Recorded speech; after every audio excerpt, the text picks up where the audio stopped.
Okie dokie. It's good to have everybody this morning. We are going to talk about the most important and exciting topic of the day is reliability and validity of assessments. I know everyone's excited about it. That's why we have so many people here this morning. It's going to be awesome. Okay. So I'm going to go through, I'm going to use a PowerPoint slide and I'll put it on Moodle. You can pull it up if you need to. And I'm not going to stop on every slide. I've just given you the information. There's a few things that I will point out that are important, and I'll do my best to do that as we go. And so at the end of this, if you have questions, we'll kind of talk through some of those, and I'll stop periodically if you have anything. And you can always put things up in the chat if you have questions about anything. Okay. And like I said on Monday, this is as close as I'll get to like all lecture classes we're going to have, because this is just information that I just want you to have, and I always want students to have this at the beginning of the semester. And the book does a really good job actually of going through this too. So this is just kind of like, hey, here's some reminders. So let me go ahead and pull this up. Go.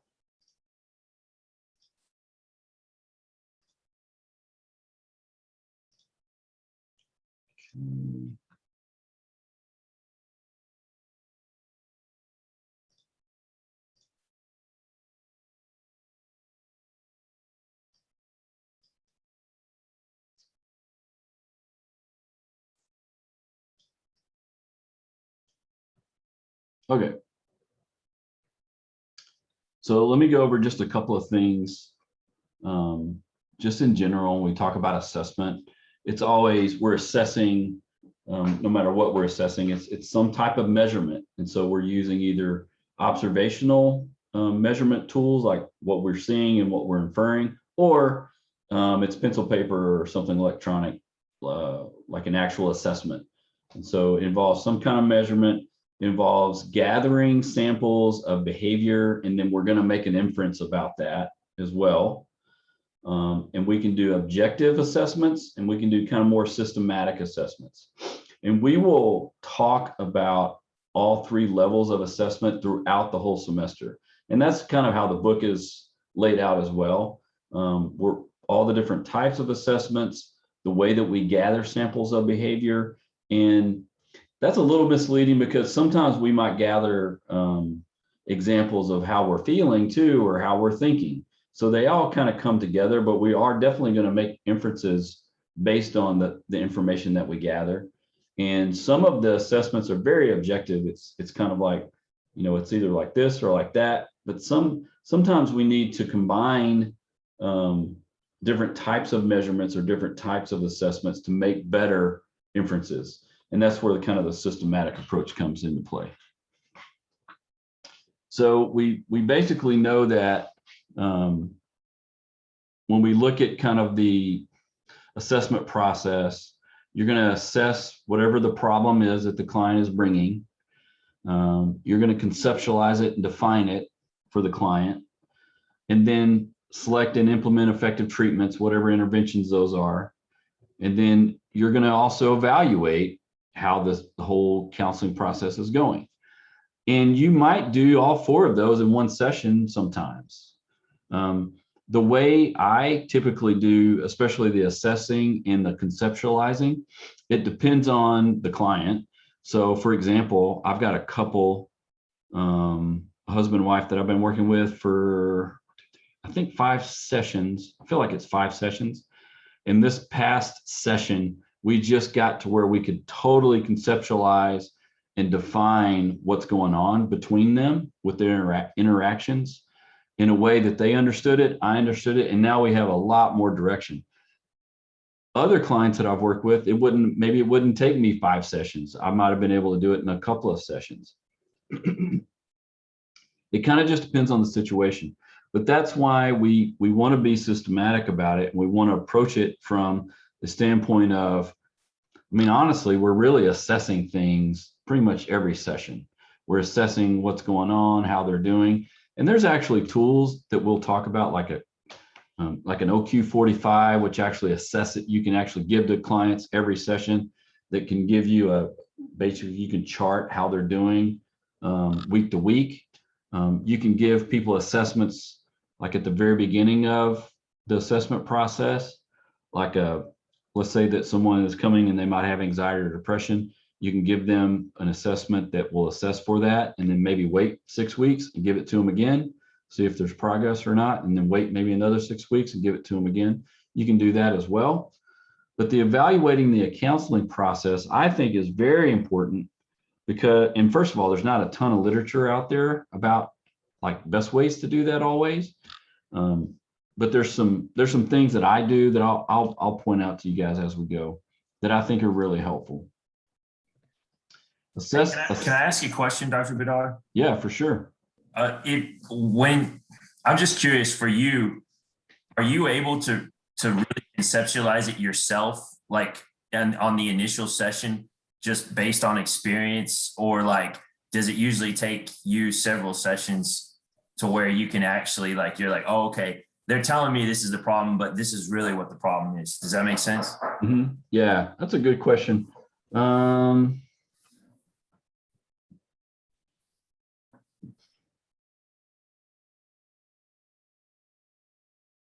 I would say I know pretty quick what's going on, but I'm not exactly sure how to help them see what's going on. Because it doesn't really matter if I know, they really need to know, even if I point it out. Right? Like I could point something out early on in session, like early on in the process that they don't agree with, let's say, or don't see. Like I'll give you an example. I worked with a couple one time where I kind of figured out what was happening pretty early on. They were getting trapped in their own kind of negative thought process about each other, and that was leading to these horrible emotions, and then they were fighting. I kind of charted it out, and I brought it up early on, and the wife did not buy it because she didn't really accept that she was also part of what was happening. She thought if the husband would change what he was doing, then she could change, which is not really effective. So I didn't really push it. I didn't push them or anything. I just said, okay, we just kind of kept working. And I don't remember, within the next 3 or 4 sessions, as we kept working, she began to see her role. She wasn't the problem. She just began to see her role. And then I was able to go back to that original kind of, hey, here's what I'm seeing, and able to present it to them. But it was only after me helping them see what was happening. And I always do that very tentatively. And we'll talk about how you give results, but I always give, like, even if I give like a pencil paper assessment to someone, I'm always giving inferences and results very tentatively, not like, oh, this is what you're doing and this is bad.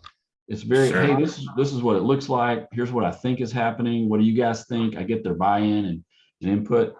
And so I think with experience, you do oftentimes kind of understand what's going on pretty quickly, but they might not know what's going on. That's why they're coming. I mean, honestly, because they, even if they say, yeah, help me understand. And they might say, you're the expert, tell us if you think this is wrong, but they don't really mean that. What they really mean is tell me what I want to hear. And so you kind of have to feel that out. Does that make sense? That's a good question. Oh yeah, that makes perfect sense. That was a good explanation too. Thank you. So I think, and that goes back to, assessing the counseling process. If I ever feel like me personally, like this is not getting anywhere, I'll ask them, hey, this seems like this is not getting anywhere. What do you guys think? And do we either need to change something? Is this not a good fit? Or what's happened? Like I'm concerned about what's going on for them. So I'm continually assessing even how I'm doing with them. So that's true of like the second bullet here is making decisions. The key here is assisting clients. We don't make decisions for people. We just assist them. We help them think through things.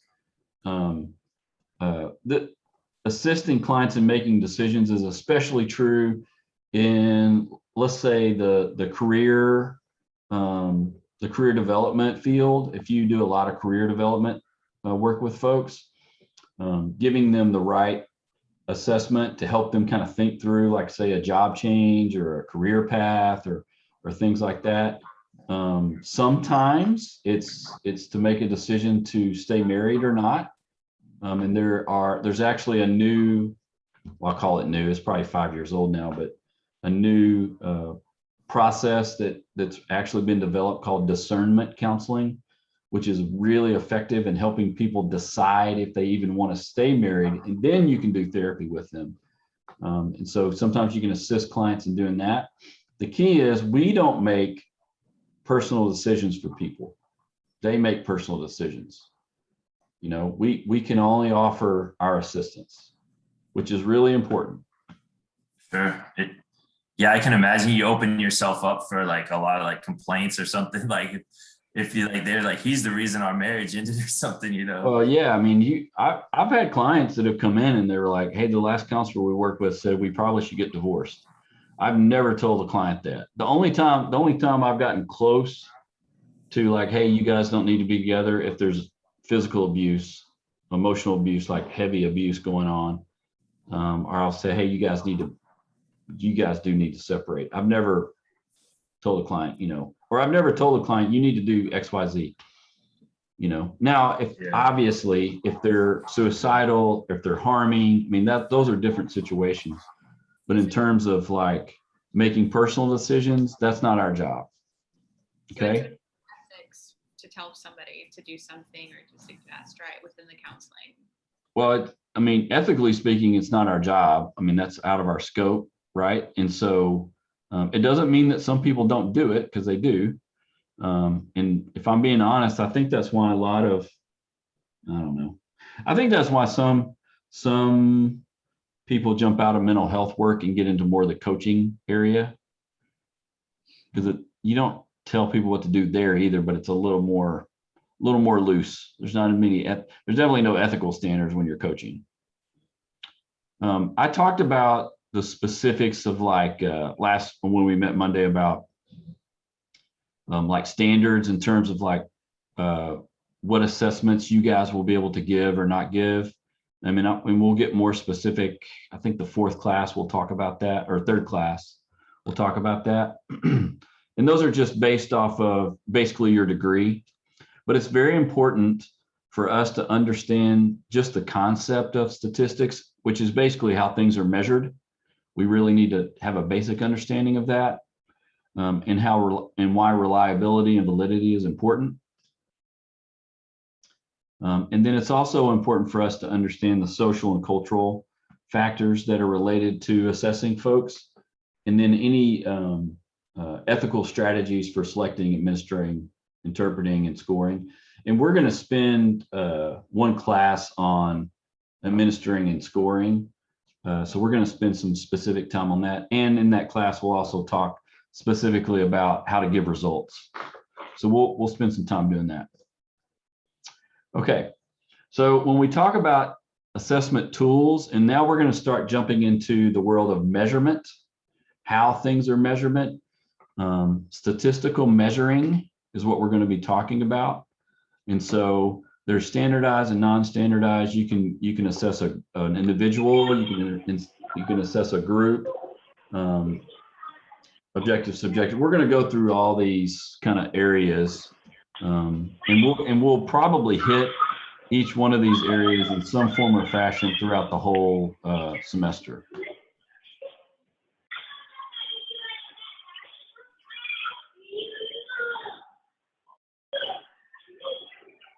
Hey, John, can you mute your phone? Okay. So you basically have a couple of different assessment types of tools, cognitive and affective. So cognitive instruments are exactly what it sounds like. All the cognition, perceiving, processing, concrete and abstract thought, intelligence testing, general ability testing, achievement, aptitude. especially intelligence, general ability, achievement is more skewed probably inside the school counseling world for the most part. And so the affective instruments are like interest inventories, attitudes, values, motives. It could be mood, all the non-cognitive parts of personality. You can do structured personality instruments, kind of like an MMPI, projective techniques like sand play therapy or art therapy. The classical projective technique was like the Rorschach test, which is not done a ton anymore. But those are kind of like projective techniques. And we'll talk specifically about some of those when we get into the personality testing. And so when we think about, let me get to, there we go. Okay, when we think about like norm reference versus criterion reference. So norm reference is you get an individual score and it's compared to the performance of other people that have taken the same instrument, kind of like a personality inventory. So there's a grouping inside the personality inventory that you're basically comparing the scoring to. And the size, sampling, representation is already kind of thought about when you think about norm reference criterion. Criterion reference instruments, an individual's performance is compared to a specific standard. So all the standardized testing in school is criterion referenced. And so it's compared to like every fourth grader or every third grader or things like that. One of the big issues with standardized testing, it's really it's a big limitation, is like how are standards determined? Where do you get them? It's mostly through whatever the common practice is for that particular assessment. Organizations and experts a lot of times will add to what these standards should be, and specifically when they're empirically determined, that's usually the high, like that gives you a more firm standard to go off of. So classical test theory, which is what we mainly look at, is you're looking at a systemic error versus an unsystemic error. We kind of talked about this a little bit Monday. There's always going to be, in every assessment that we give, there's going to be some kind of error, and a good assessment will keep that in mind and try to take into consideration, especially unsystemic error, because reliability is really looking at unsystemic error. Okay, and it's based on the consistency between two sets of scores, right? So if I give you an assessment and you score a certain way, and then I give it to another group that's similar and they score in a certain way, the score should be pretty comparable. They shouldn't be like way off. That means the test is more reliable. It's basically saying that that test is reliable if it can be replicated over and over and still get very, very similar results, as long as it can be replicated and basically generalized to a certain population, right? That's when it's reliable. And it needs to be reliable before it's even valid, and which we'll talk about here in a second. Is that like whenever they'll put out basically like test standardized exams, and then if all the participants get the same question wrong, they'll say, okay, there must be like something wrong with how we're asking that? Is that would that be an example? So that would be an example of how they're refining their test questions. Mm-hmm. Right? So, which they do, they will, when you develop a test, like when you develop an assessment, and you'll come up with, I'm going to give 30 questions, and it's going to be, whatever you're assessing for is kind of your scope, right? That's what you're looking at. Mm-hmm. And then the questions, they list them all out based on what you're trying to find out. And if if there's a problem with like what you're asking, if there's a problem with a specific question, most of the time they'll either change that question or take it out, Mhm. because it will affect the reliability, but it also will affect the validity of the actual assessment, Yeah. Yeah. right? So it actually will affect both. So a really well vetted assessment would have gone through that process maybe 4, 5, 6 times, where they would have narrowed down so they can get as close to not, basically, you're basically trying to get as close to no error as you can. Mhm. That's what you're trying to do, Mhm. right? Okay. So when you see, statistically speaking, when you see a assessment that will have like a Pearson rating or a coefficient rating of 0.92, that means that's as close, like they've gotten all the way up to 1. Like if you get a Pearson rating that's 1, first of all, that won't happen because you can't have no error in assessments. But a Pearson rating of 1 means there's no error. And the closer you get to 1, the more reliable and valid an assessment is. In our Gotcha. world, if something is around between 0.55 and up, that's actually very good. It doesn't sound like it should be, but statistically speaking, it's actually very good. Okay, does that make sense? Hopefully. Yes. Thank you. Okay. Basically, what I just said is what we're talking about today overall. I mean, an assessment basically tries to control for as much error as possible. That's what they do. When we talk about correlation, we're looking at how to examine consistency. We're also looking at how, so the actual coefficient, like I was just talking about, the coefficient involved is how we examine consistency. So you can see this is a positive correlation where like here's test 1 and test 2. They're positively correlated. In other words, they're continuing to rise in this pattern. The negative correlation is when, in other words, if this happens, then this thing's going to go down, right? A positive correlation is this is going to happen, this is going to go up. For example, like if I know that like the relationship between friendship of a couple and marital satisfaction are positively correlated. The better friendship a couple has, the more positive they have satisfaction. Now there's other variables at play too, but if we just look at those 2 variables. One of the things I want to say about correlation that's actually really important before I get to this Pearson number, because you'll see these R numbers in a lot of articles that you read.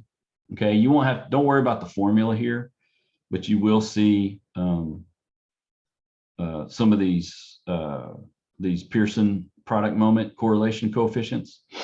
I want to say something about correlation that's very important, and that is correlation of something is not cause of something. Like correlation and causation are not the same thing.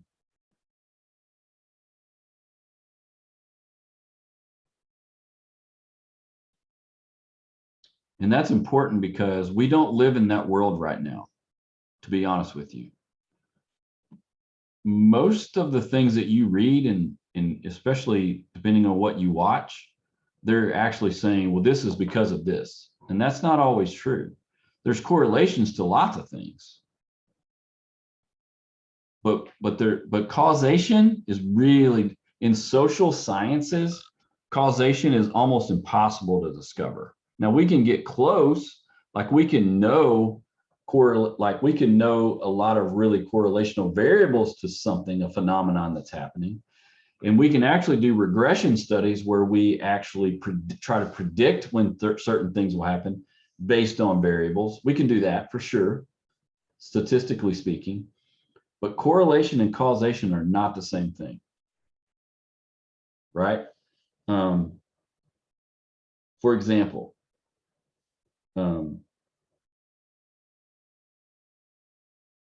my bad mood is not causing something. It's highly correlated to something with my spouse or my partner or my kids. It's correlated with that. And if we back up even farther and we say, well, we're looking for the cause, because everyone, when they come to you, want to know why something's happening. Why do I feel this way? Why do I make these decisions? Why does this keep happening? They want to know a specific reason. And really, all we can do is say, well, here's some correlations. I think there's multiple variables at play. Does that make sense? Causation and correlation are not the same thing. It's very different. Okay, this R number. Yes, somebody was saying something, sorry. Santonica. I did get a little confused when you just said like my bad mood is not causing something else with my spouse, because like even in like daily life, real life, it's like your mood can affect other people. Has an effect on other people. That's right. And we have influence, but there could be other things that are going on too. Right? So in other words, if I'm in a bad mood and I have a bad interaction, that's not an excuse for everyone's behavior to go crazy. Now it hasn't. They're in control of their own behavior. We are always in control of our responses and reactions. Always. Now that doesn't mean we're robots, right? We're not like perfect human beings. We're going to have our own hard reactions. That's always going to happen. And my point about it is that we've gotten into this place where we're always looking for causes, and we don't realize that there's so many variables at play. Like for example, I don't work with as many couples that have gone through infidelity as I did maybe in the past 8 years, dozens of couples. And it's not one thing that causes infidelity. It's multiple things that are happening, right? But we focus on a cause, like one thing. It's like multiple things. There's multiple variables that are happening, right? Sometimes the reason why it's hard in social sciences to talk about causing something being caused by, something else is because there's just too many variables at play. Especially that's the reason why like when you give an assessment, you can't say this is definitively exactly everything that's going on all the time. You have a high confidence that this is what's going on. And at the same time, you can't, it's just not like hard sciences where, like I think I said this Monday, when you're in a hard science, like 0 means 0. In a soft science, 0 can mean like 0.1 or 0.5 of something. And so when we talk about correlations and causations, they're just not the same thing. It's just different. Yeah, I think it's just hard for me to kind of wrap my head around like the social science part of it. Mhm. But like I can think of like an everyday example, like, okay, it's hot outside and ice cream sales went up. The heat didn't like cause it, right? It's just a positive correlation. That's right. That's a correlation. They have nothing to do with each other. Well, they're correlated. They have a relationship, right? Right. They're related. I mean, the other way to look at correlations is the relationship between something. Between, heat and ice cream sales, or a cold symptom and a cold, or what, we can have multiple variables we could look at, right? There could be correlations or relationships between multiple things. Does that make sense? Yeah. Hopefully. Thank you. The way that we can look at it numerically is just this R number, like you see on the bottom of the screen here, and you'll see this R number in articles. They're basically saying based on how much error we can control for, as close as that number is to 1, that's how reliable something is. So the closer it is to 1, basically, the more reliable an assessment is, which means it's something that can be given to, can be generalized across groups, which is really good for something like a like any of the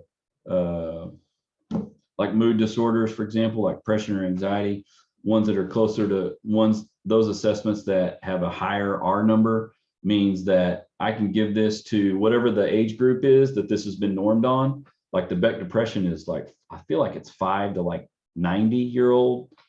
I know that I've got a lot of confidence that it will give me the result that I need to know where they are on that continuum of depression, let's say. Same thing with the generalized anxiety disorder, like a checklist.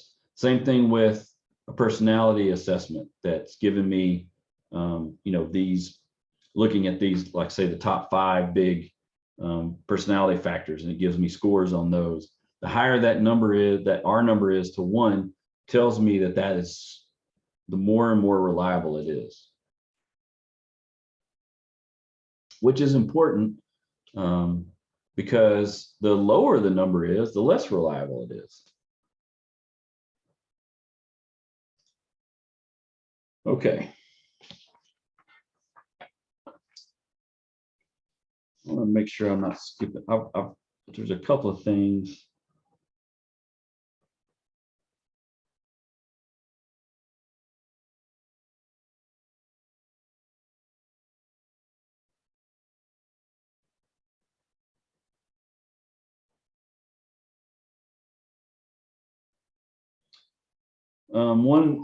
Another example of this, like an R score, like I think I said I was using 0.92.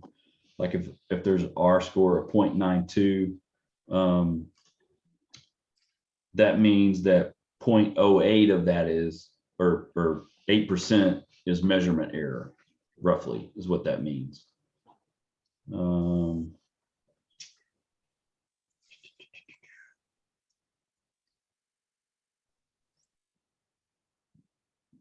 I think that's all I'm going to say there. Let me keep going.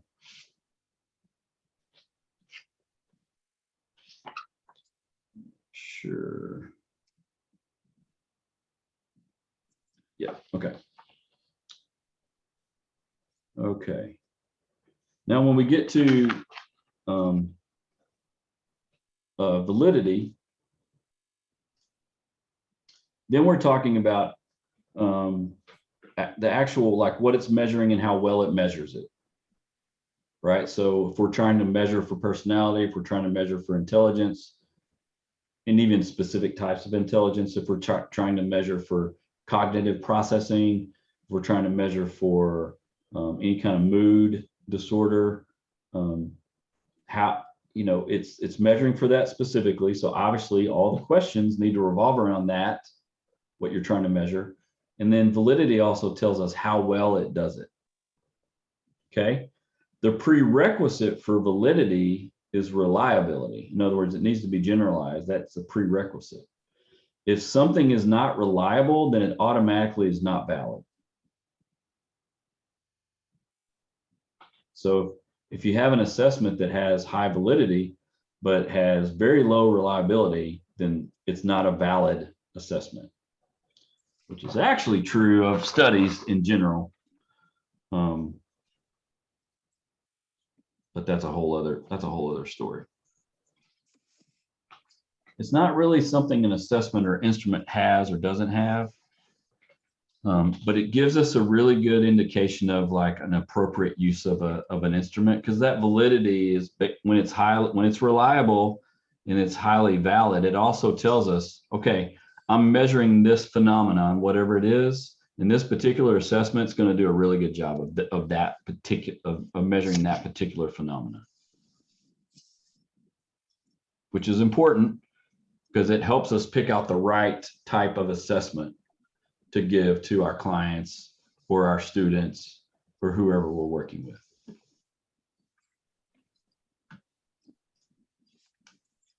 So there's some traditional kind of categories of validity: the content, the criterion, and the construct.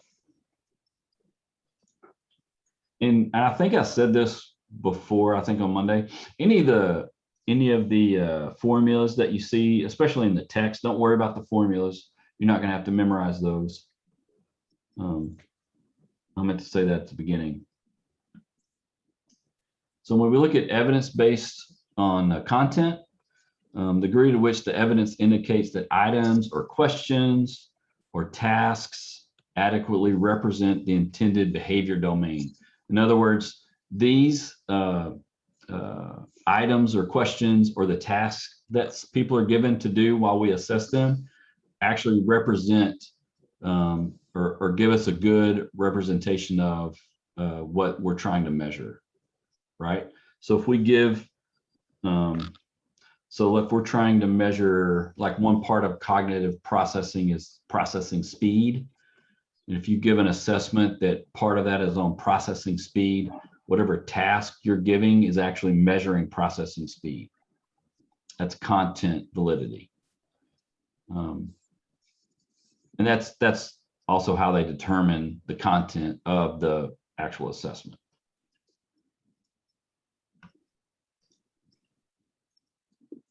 When we talk about criterion, you can give that measure to similar populations and you'll get a similar scoring, which is important. The construct validity is basically, are you measuring what you think?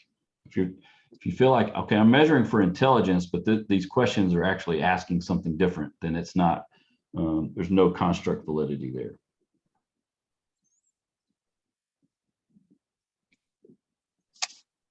Let me see. Whoa. Okay.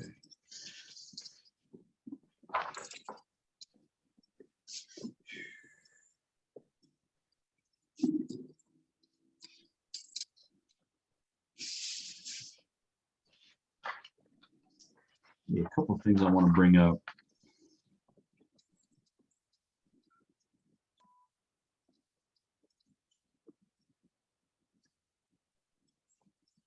Let's start. Let me take a step back.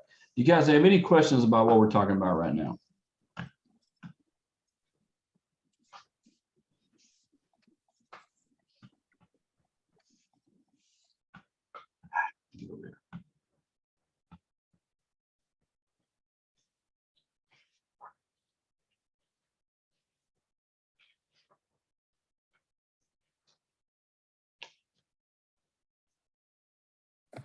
I guess I have a question. Is it after you met with someone for a while? I mean, does it become clear like which assessment you're supposed to give? So that's a good question. How do you guys feel like, and we've had 2 classes and you've read maybe a chapter or 2, from what you think, like, how do you think you would decide or figure out which assessments to give? What do you think? That's a good question. I think this is Eric. I think there's some industry standards. You mentioned a few of them. And I think we'll learn more about them as we go through. I think that's one of our assignments, is to come up with 3 different assessments from different types of things we want to assess. And so I think we'll learn about them throughout this class. And then I think when we do our practicum work, we'll learn a lot more about, assessments that work for specific supervisor as well. Sure. Yep. Anybody else? Also, this is Crystal. I think based on the client's situation, just like Eric said, there should be certain standard assessments that one can use for specific. Say, for instance, someone comes in with complaining about anxiety or depression. There's certain assessments that you need to conduct. Versus if someone comes in with issues regarding their career, career inventory or skills inventory. So It depends basically on the person's situation. Yeah. Nice. And I think, Go ahead, Lizzie. oh, okay, just real quick. And I think over time too, someone might come in thinking, oh, I'm coming in for anxiety or depression. And then you might, after like 2 or 3 sessions with that client, you might think, okay, actually, I need to get my client, I need to test my client or refer them to someone to be tested for ADHD. I mean, I know that's something that happened with me. And so I think it's, yeah, also being aware that even if someone comes in thinking, okay, that this is what I'm coming in for, or this is what I'm seeking help for, but kind of having an open hand of there might be something else that the client doesn't recognize is going on, but I might be able to recognize. Yeah, absolutely. And I think, Absolutely. like, speaking to that, like, I used to struggle with anxiety a lot, and it turned out to be a nutritional thing. Like, sugar caused anxiety attacks and inflammation. So I think as we grow as counselors, or even from our personal experiences, we're able to kind of introduce different components and refer out, like maybe a client needs to work with a nutritionist in conjunction with a therapist. I guess in regards to assessments, a mentor that I was speaking with, she said that in her practice, all of her counselors meet weekly and they talk about all of their cases and they get feedback. So I think that's an opportunity if you're working in a practice to kind of capitalize on your cohort's experience and knowledge of assessments and introduce them into your own practice. Yeah, and I want to, Alyssa, I'm glad you brought that up about nutrition. That's a very important holistic way to look at a person. And so, for example, if someone has thyroid issues, let's say, a lot of times thyroid issues will also mimic depression symptoms. And so a lot of times if there's imbalance there, it might not actually be depression. It might be something physical or biological that's happening. And we could say that about a lot of other different things that are happening. And that's why when we really start digging in, like I mentioned depression, I mean, we can talk specifically about it. We could talk about this with anxiety too. Something you would always want to know are just general, like physical things like appetite and sleep. Like, how's your sleep? Tell me about it. What are there, like, has there been any like out of the blue stressors or events or activities that have happened that weren't normally happening? Have there been any big changes in relationships, or not just intimate relationships, but friendships or family relationships? Like, all of those things basically influence, or they're all correlations to our mood or the things that could be going on. And so I think that part of what we also need to realize is that as we think about assessing, there are specific pencil paper kinds of assessments that we can give that can be super helpful, but we do other kinds of assessing other than that, whether it's observational or we're just kind of, but we're always making inferences, obviously. And so I think as you guys, as you get more experience, I mean, that's why you do a practicum, but more importantly, that's why you have so many hours that you have to complete before you're licensed. As you go through, these hours, you will definitely start to get a thought process around, like, hey, it sounds like what you're describing are these things, these symptoms match this disorder maybe, or this something's going on. Let's figure that out. And if you can't assess for it directly, then you know people that can, you can refer them and get them assessed properly. And so some of what we do as clinicians is also try to stay current on different types of assessments that are offered. Now, some of the more industry standard assessments haven't changed a whole lot, but there's Like for example, like with what Lizzie mentioned, ADHD, I know Dr. Armstrong's been using a few assessments that are more on the digital space now, with assessing for ADHD and a couple other like intelligence type testing. They're not necessarily new in theory, they're just new techniques. And so there's also that's happening. And so my suggestion about assessment would be, as you get into practice life, whether you're on your own or with a group, is to continually try to network with psychologists and psychiatrists, because they will oftentimes be able to assess for many other things that you might not be able to assess for. And that depends on the clients that you're working with.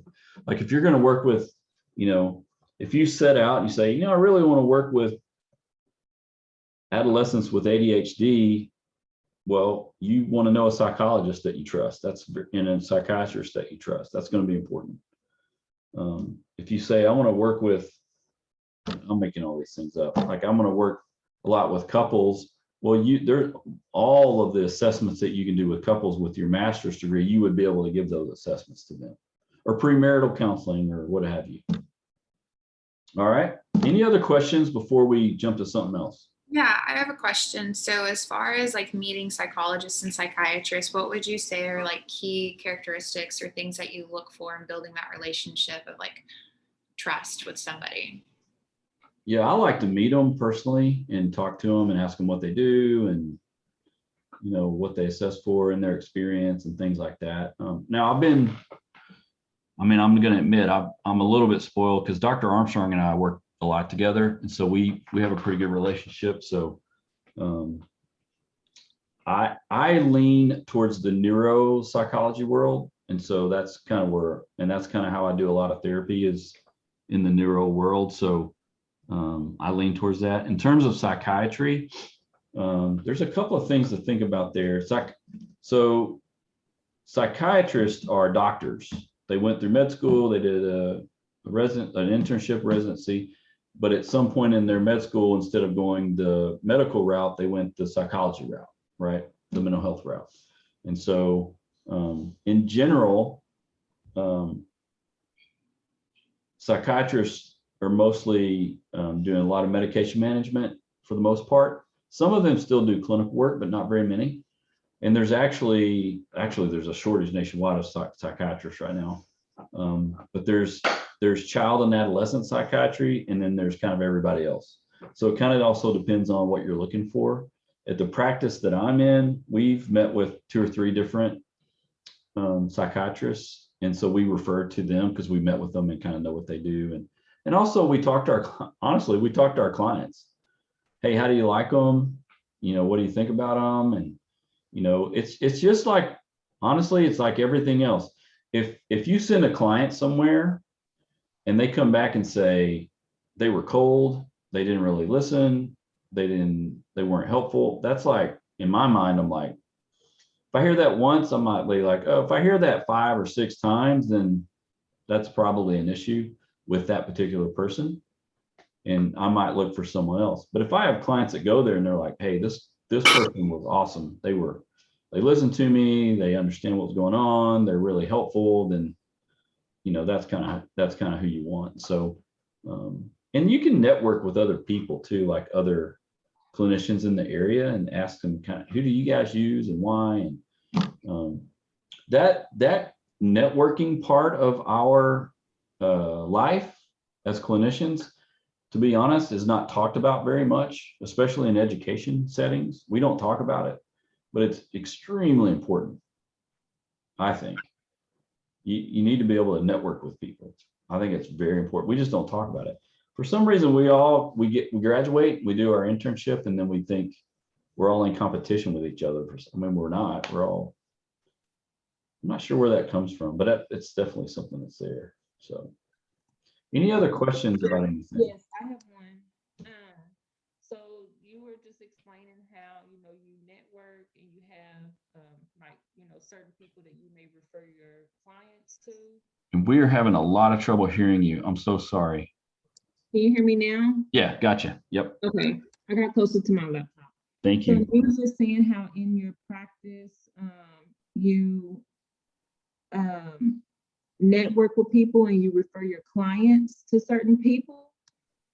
So Right. I've been learning in the school counseling, you know, ethics and basically protecting yourself.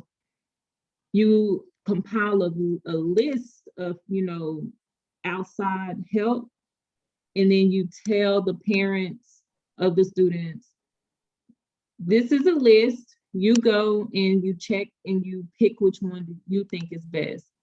And that's like a reliability part, because Right. you can't just tell a parent, oh, go to this one person. And there was a story in my ethics class of a counselor, a school counselor referring a student to this one particular man.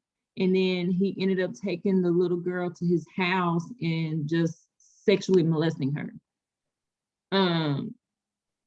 Is it like that in the private practice as well? Like you have to protect yourself and compile a list of different people, or do you just pick, you know, who you want to work with and refer your clients? No, I always give people a list. That's what I'm saying. When you network with people, you know, even if they choose Dr. Armstrong, they're always given, you know, here's a list of people. You know, we have like a 2-page referral list of folks in our practice that we refer to, right? So yeah, it's not our job to say, hey, go to this person. Now I will tell people, like, on this list, like 2 years ago, I was working with an adolescent who was self-harming, and it was actually really, really bad. And so she needed a little bit more. She actually needed more care and more availability than I had, but I knew 2 or 3 folks in the area that worked with self-harm specifically.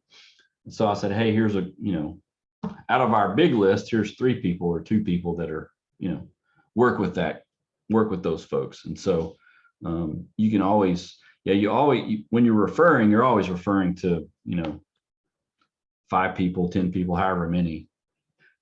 You're always doing that. So yeah, don't hear me say, I'm like, well, I have one person I refer to. You know, that's why I was saying, now the psychiatry part is hard because it's actually hard to find multiple psychiatrists. And sometimes we take people off our referral list because they don't call people back. And we find out about that too. That's actually going on a lot right now. Apparently there's people that aren't being called back. And so to your point though, it's not a like, hey, go to this person, period. You're basically, you give a referral and then they kind of choose, you know. And that, I mean, it's like that really in the medical world too. You refer and then you go and kind of choose who you want. Now, once you choose and once they make that choice, and like the psychiatry and psychology route, like I've sent a couple of clients to get tested recently, I then can get a release of information to talk with the psychologist about the results. And then we can kind of actually have a big phone call with all of us. We can do things like that, which is another reason why you want to network with people and talk to them, so that you kind of have a working relationship with them. So it's a good question though. Yeah, when you give a referral, you know, and depending if you work, if you're by yourself, you need to start working on a list of folks. If you're in a group, most of the time you have a list of people that you can refer to. We even do that in our practice. Like there's 4 of us, and you know, we'll say, you know, there's 3 of us in our practice. We have a list of other people. It depends on what you want, you know, when we kind of let them make a decision on that. Any other questions about anything before we move on? There's one thing I forgot to talk about at the very beginning.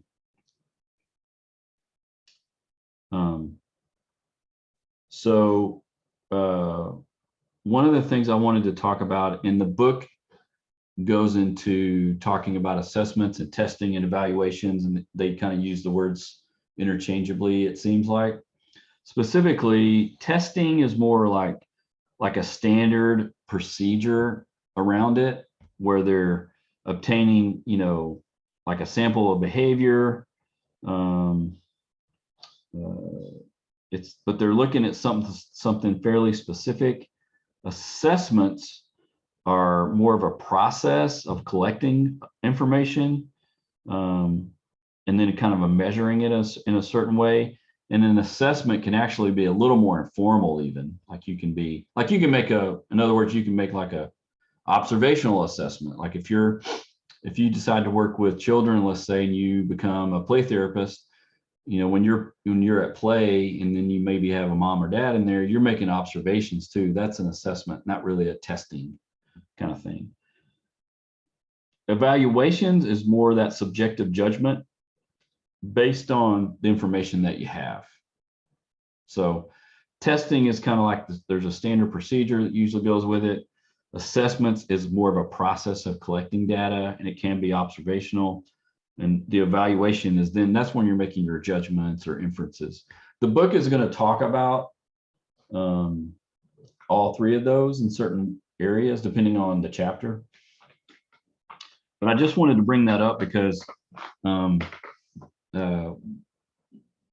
we are going to be talking about technically we're talking about assessments in this class, not just testing, but assessments could be a testing too. And so I'll do my best to be specific in those areas, but they're really easy to interchange with each other because there's little nuances between them too. But I forgot to bring that up and I wanted to talk about that. Okay. All right. Any question about that?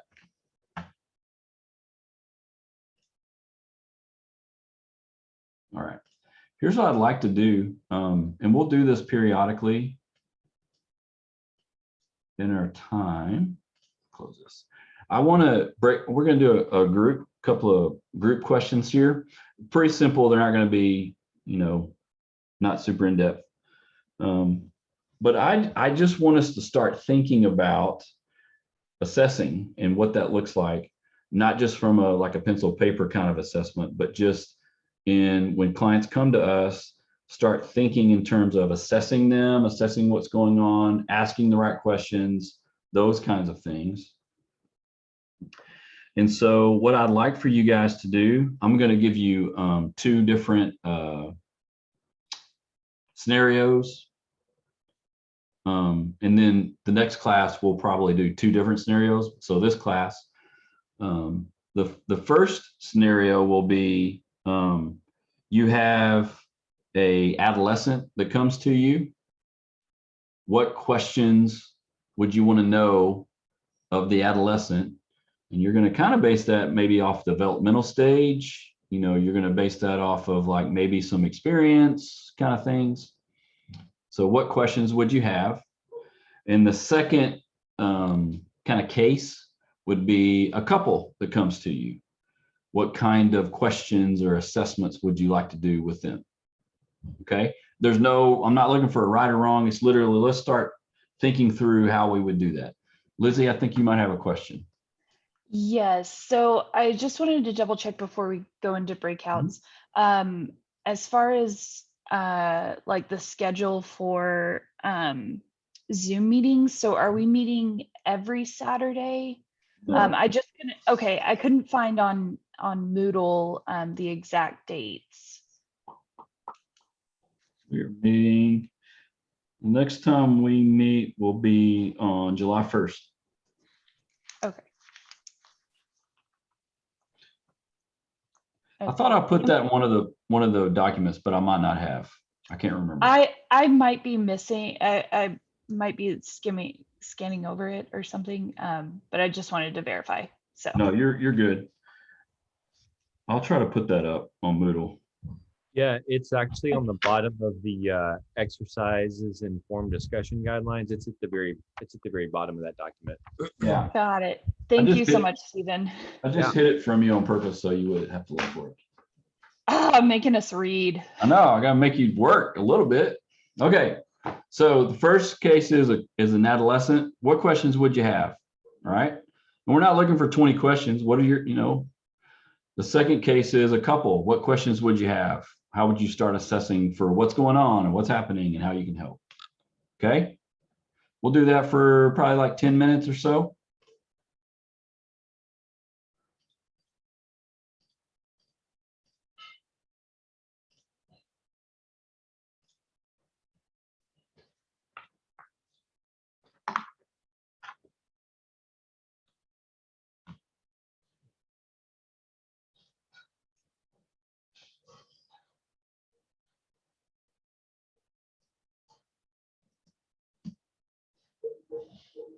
Yeah, I want them to have 3. But if I did 4, if I did, yeah.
they go.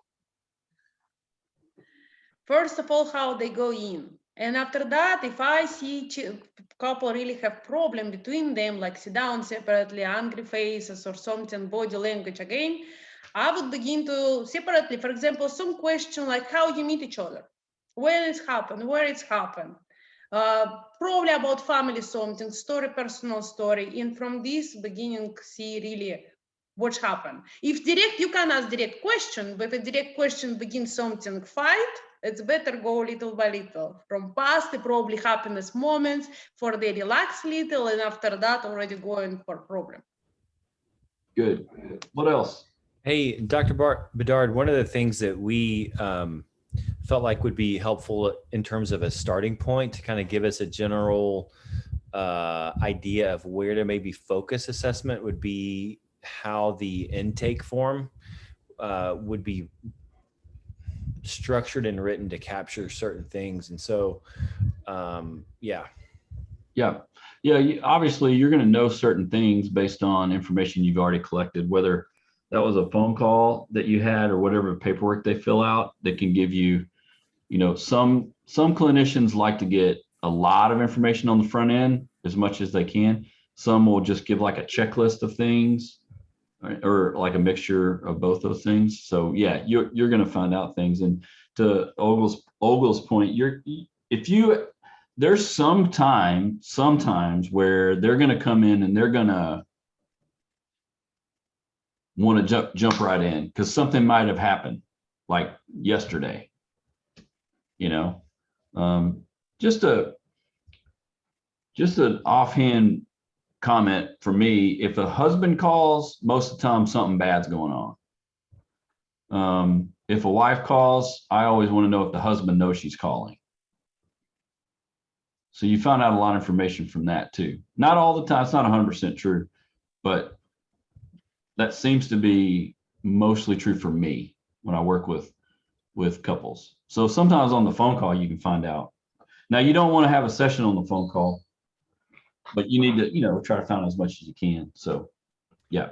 Hey, So Dr. Bedard, oh, sorry. Can I ask a question? This is Crystal. Is it okay to ask if both of them call or come into therapy? Is it okay to ask if they want to receive therapy as a couple or they want individual therapy? So yeah, those are two separate things, right? So if a couple comes in, then I just treat it as this is couples therapy. Right. And the only way that we would do individual therapy is if, that one of them needed some more individual, like maybe there was something going on, they really needed to work through something individually. I might refer them to, somebody individually. I personally, because I'm a systemic therapist, so I look at, the system, not just the individual parts of the system. So for me, I'd rather meet with them as a couple. Because we kind of get there together, we can get out of it together. That's how I look at it. And so I typically don't always, I will never assume we need to do this individually. However, having said that, that's not how some people think. Some people think maybe they want to do it individually, and that's fine. But if I meet with a couple, I want to meet with them together. So does that make sense? Hopefully it does. But what you can't touch that. What if one of them decides they would rather individual therapy as opposed to meeting together? Yeah, then I'll refer them to somebody else. Yeah. Okay. Yeah. Okay. Thank you. Only time I do individual work with couples is if I say I get stuck or we get stuck and I'm like, hey, let's meet individually, maybe 1 or 2 times each. Like I'll meet with each of them and then we come back together. But I don't ever stop and do just individual therapy. I'll just refer them. So, because I remember in one of our ethics class, it talked about situations where maybe there's a situation of infidelity that comes up, and maybe in the course of therapy comes away that, say the husband confesses that he's had some extramarital relationships. So in that case, do you decide that you're still going to because then now there are two different situations that are, that need to be addressed. Do you still counsel both of them as a couple, or you decide to do an individual therapy? I would always do it as a couple. Even at that point in time, when if one of them is not aware that there's some infidelity and that comes up? Yep. I would. Yeah. I think it's even more important for them to do it as a couple. Now, that doesn't mean we couldn't have individual sessions to have some understanding. There's actually a fairly you can do a fairly systemic process when it comes to working with couples that have gone through infidelity. Mm-hmm. So you can kind of walk people through that. The big issue that you're bringing up really is the immediate shock and trauma that they experience at the very beginning, which is a whole stage in and of itself, right? And so your hat changes at that point to be more of a trauma care kind of person. Let's work through this together as much as we can, and then knowing that you can't solve it in 50 minutes. They're going to leave your office and they're going to go and talk and do whatever. And so you can actually give suggestions. Hey, I would suggest you do XYZ thing. That's only happened to me one time in 12 years where that's come out in a session. Every other time it's already come out. Now, all the details might not have come out yet, but most of the time people come in because of something's already come out. So that's only happened to me once. Nice. I don't know. Now I've met with tons of individuals where I was doing individual therapy and they were talking about active affairs that they were having on their spouse, but that's a totally different situation. I mean, that's one of those things where I can't, you're talking about it, but you're not telling anybody, you know what I'm saying? So that's a little bit different, but that's only happened to me one time. And it wasn't pretty. It was just, it's exactly what you would imagine it would have been.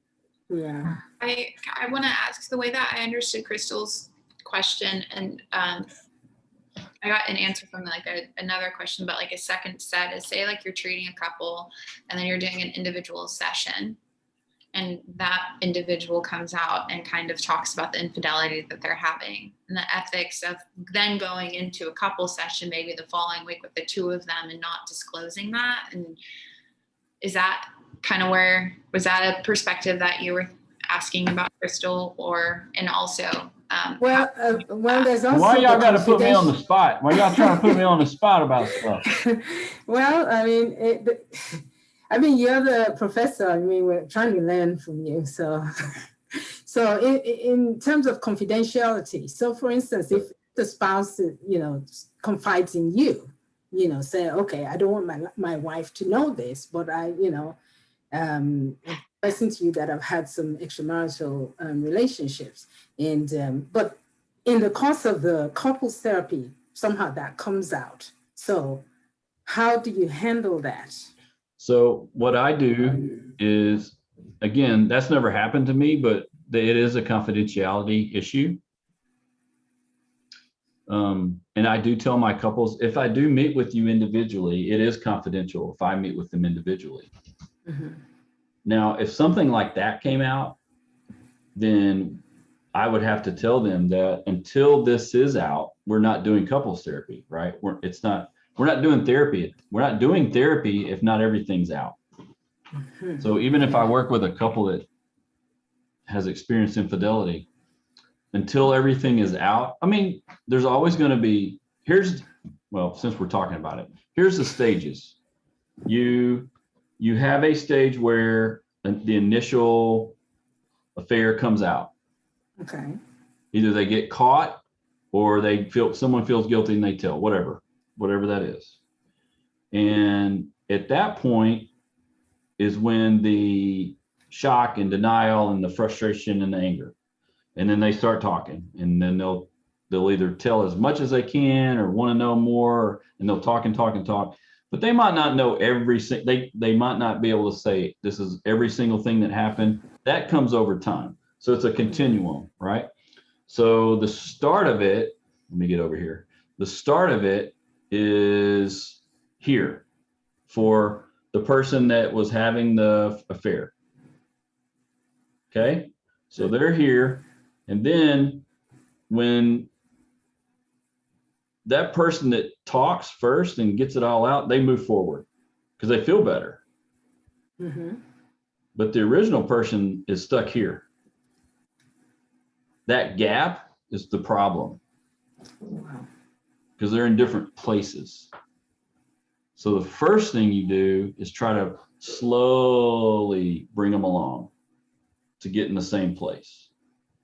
That gap could have been there for a while anyway, right? That could have been, people don't have affairs for no reason. There's always reasons, but you can't talk about those reasons at the first, because then the person that was already feel like they were hurt feels like you're saying it's their fault. You know what I'm saying? You got to be careful about stuff like that, right? And so if I was ever in a session and I was doing couples therapy, and I've had plenty of times where I have suspected someone was having an affair, but they've never said it outright, and I don't ask them outright. I might try to kind of ask questions, but if they don't tell me, that's up to them. But if they do say that, then I say, well, this is going to be hard to do. We can't do couples therapy anymore. We're not doing couples. We're not doing therapy until things are out, right? I can't, it's kind of like, if there's some big problem that no one's acknowledging, like we're not moving anywhere, we're just meeting and talking. So it's not my job to tell. Now, if you talk to some therapists, I know some professors even that, even when they meet individually, there's nothing confidential because you're meeting as a couple. I do know people that do that. But honestly, if you put, like, for example, if you put in your consent forms, like, hey, here's what confidentiality means and what it doesn't, then you can do that too. But it's a gray area. It's an ethically gray area. For sure. That's probably way more information than you guys wanted, but. Dr. Bedard, Thank do you. you treat any polyamorous couples? I have. You have? There is a gargantuan, large population of swinging couples in most every metropolitan area. So I've taught couples that swing, and well, now it's called polyamorous. It used to be called swinging or open. What do they call it? I've heard lots of different names. There's actually starting to be a little bit more research out about polyamorous couples, and so you can kind of read into that. You can look at see, they don't even call it swinging anymore, but a lot of couples still call it that. There's that still happens. So I have treated that. I've treated couples that are currently in those relationships, and then I've treated couples where one of them was and one of them wasn't. Like I've treated like the different kind of, like whatever you can think of, that grouping. I have. I don't, that's actually a pretty specific form of therapy, kind of a niche, I think now. I don't, I would probably refer them now, because I personally have not had good results. Like it's not been I don't think I've been helpful, because I'm like, in my experience with the couples that I've treated, it hasn't been that many, maybe 10 or maybe a dozen. It's always been bad, like something's gone wrong. My experience with that, one of them ends up not liking it and the other one likes it or something, which really means something's going on with their relationship somewhere, probably. But yes, again, I would giving way too much information than what you're wanting to know. But yeah. I think an interesting resource, and it's not necessarily to polyamorous, but just the state of affairs. I think it's the title of the book by Esther Perel. She does lectures at SMU, and she's an incredible couples therapist that deals with infidelity. And if somebody's willing to kind of continue on the relationship, she talks about how it's almost like a new marriage that starts once they get through the betrayal, and it's a stronger bond, and it's just this incredible thing. It just takes so much work.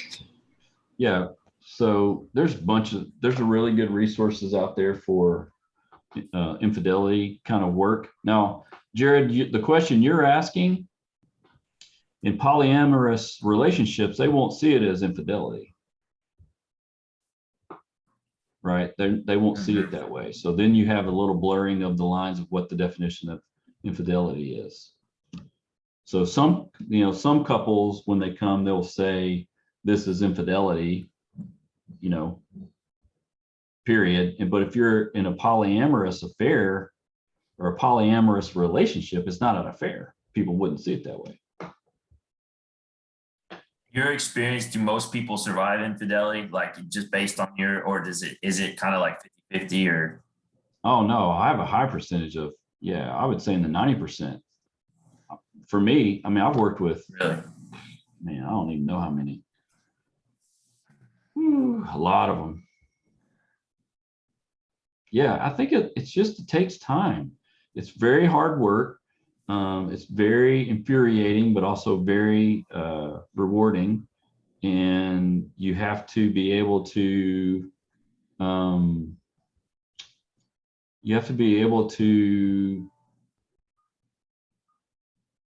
work with, you have to be really good at working with ambiguity a lot of the time, because there's just, it's just, things can be ambiguous, and because you're really dealing with two separate things. I mean, you're dealing with what was going on before that led to where you're at, and then what happened, and then what you want to happen. So you're dealing with all three things at one time, and you have to wait until you get to a certain place. I'm familiar with Esther's work. I've not read that book, but I'm familiar with what she does. And there's some really good, like Bauckham and Snyder were two people that kind of originally were really influential. And the book they did was called Getting Past the Affair, which was kind of the textbook for it for a couple of decades. I've got a really good friend that has spent his whole clinical research life looking at infidelity and survival, like how couples survive. Like he's done a couple of grounded theory studies on it. So it's definitely a niche. It's definitely a niche for sure. But I would say 90% of the couples I've worked with have stayed together. I would say, and it's not necessarily just because of me. I mean, you have to decide. You want to too. You could kind of argue that the people who are showing up want to in some capacity, like the correlation and causality kind of. Yeah, they at least say they do, for sure. Yeah. It's very, very, very, very hard to show up and be vulnerable enough to talk about infidelity. Number one, the person that had the affair feels extreme guilt and shame, and it's hard for them to be vulnerable. The person that the affair was perpetrated on feel like a big fool and feel like they should have known. They feel shame about that. So you have two people that feel guilt and shame for different reasons at the same time. And then you're asking them to start being vulnerable about it. And that's very difficult. It's really hard. It's hard enough for people to do therapy anyway. That's just hard, but it's a very interesting kind of place.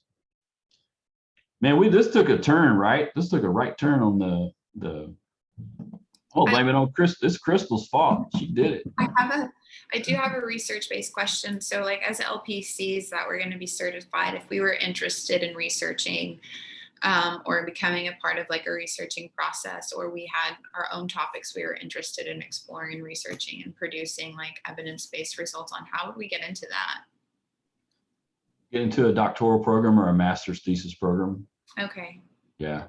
So would any research or kind of case studies that would be developed outside of the doctoral program just be irrelevant? It's only relevant like once you're in a doctoral program. And if I had my way, I would do research with you guys, like we would do it. But it's hard because we're all so busy. Yeah. And that's not really the scope of our university. That's a good question though.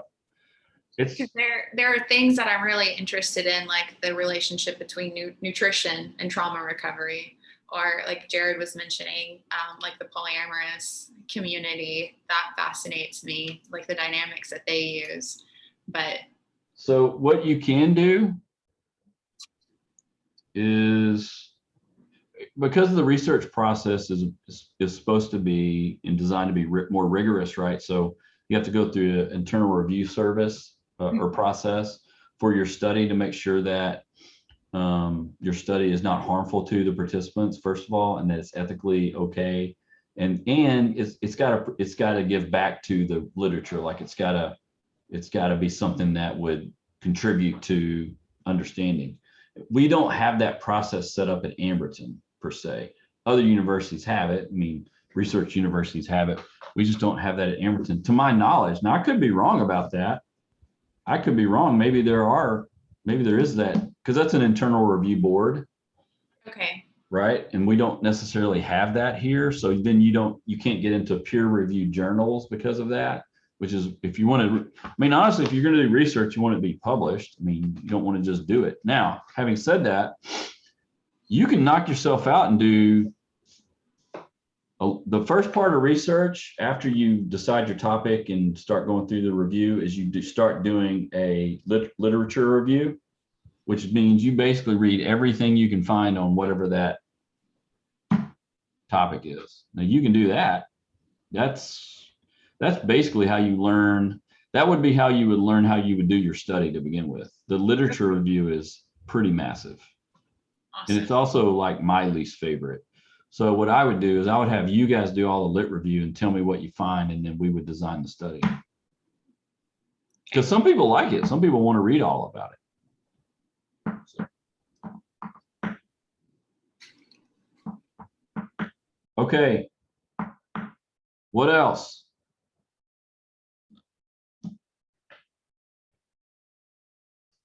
And Eric has put a link to Esther's book in here, and that, I think that is the right book. For sure. I think what's great about Esther, Like really interesting too. If y'all have time to watch those, they're really good. She's really practical, and she's just down to earth. She's kind of like Brene Brown. Like, that's why I like watching them. TED Talks are good too because they get to the point. You know, they don't like beat around the bush. They're like, let's talk about this. It's really good. So I actually have. This is the book I've been using since like grad school. This is like because it's very systemic, like it gives you like some strategies. Yeah. Who's the author? Sorry, I couldn't read. Snyder, Bauckham, Gordon. Thank you. This book is basically an evidence-based approach is what it is. Esther does I think Esther does man, I feel like she does like a podcast with people maybe that she interviews, I think. She does, and it is so awesome. I give it to people who are curious about what counseling looks like. Yeah.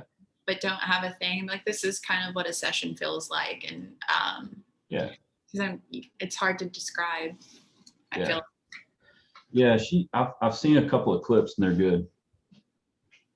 Are there any other resources or books that you would recommend to like school counselors or LPCs kind of going forward? Like Getting Past the Affair was one. Are there any others that you're just like wish that you would have had when you started out?